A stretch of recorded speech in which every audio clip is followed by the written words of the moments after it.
ev nêzî heft salan li Brukselê ji bo televizyonekê kar dikim.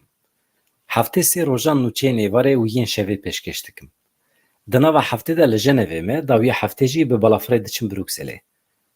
Rêwîtiya her heftê hêdî me aciz dike. Divê çareyekê bibînim ka wê çawa vegerinim zewqê. Rojekî telefonê lê xist, canikekî bi dengekî kêfxweş, bi xwe bawer, hewl dida kartên krediyê bi min bide girtin.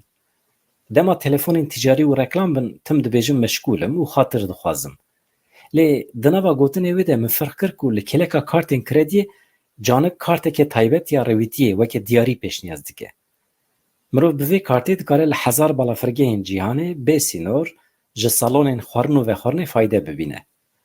Canik dibêje tu mîvanê xwe jî dikarî bixware bibî. Dema tam emîn bûm, min hema qebûl kir û kart hat. Ji wê rojê ve bi tevî çend faaliyetên din yên rengîn, min çûyîn û hatina Brukselê kiriye zewqek wisa ku dema neçim bêrî dikim. Min fehm kir ku mirov li jiyanê çi karî dike bila bike, divê zanibe wî ji xwe re bike perçeyek zewqê. Eger ne wisa be dibe îşkence. Serê sibê ez rabûm, min tiştê xwe tev kir, bi qasî ku tîra min a sê rojan bike, sê çarjot gore, gömlek, tîşortek di çentê de bicih kir. Berê ku derkevim min firq kir ku min kîlot ji bîr kirine. Çûm sê çar kîlot jî anîm, xist çente, fermuar di ser wan de da cî û ez ketim rê. Çentê min yê milan e. Mirov dema davêje pişta xwe giraniya wî hîs nake. Hatim balafirgehê. Bi xêra wê karta meşhûr li restorantê rûniştim. Ew hulm û gulma ku ji qehwa min difire, forsa min derxistiye asteyê herî jor. Hewa germ bû. Min fanûriyê xwe ji xwe kir, lê fikirîm gelo bixim çente yan bavêjim ser stûyê xwe. Min biryar da bavêjim ser stûyê xwe. Lê tam di wê du diliyê de min bê hemdê xwe fermuara çentê xwe vekiriye û negirtiye. Devê çentê vekirî maye. Çavê min çû ser ekrana seheta rabûna balafiran. Min firq kir ku ji balafira xwe dereng mame.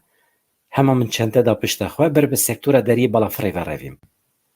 Geh ji merdîwanan da dikevim, geh di korîdorên dirêj de dimeşim, ancak li ser wan merdîwanên otomatîk firsend çêdibû bêhna xwe bidim. Min dît herkes îşaret dide min. Hinekî wan fransî deng li min dikin. Monsieur, monsieur dibêjin. Vous avez perdu quelque chose. Yani begê min ji çentê we tişt dikevin. Li piş xwe zivirîm çi bibînim. Bala herkesî li ser min e.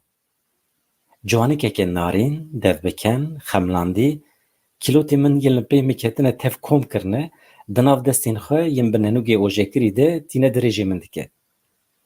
Bi şermokî, mehçûb, bi nîv tebessüm, min kîlotê xwe ji destê wê girtin, dîsa min di çentê de bicih kirin.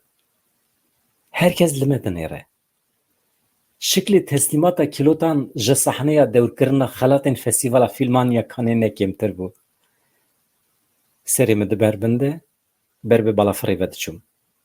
Ji wê forsa min ya li ber fîncana qehwê ti tişt nemabû. Tenê hêvî û daxwazek min hebû. Eman bila yek ji wan jinan nehata balafira min. Lê wisa diyar bû ez ê ji jinê xilas nebama.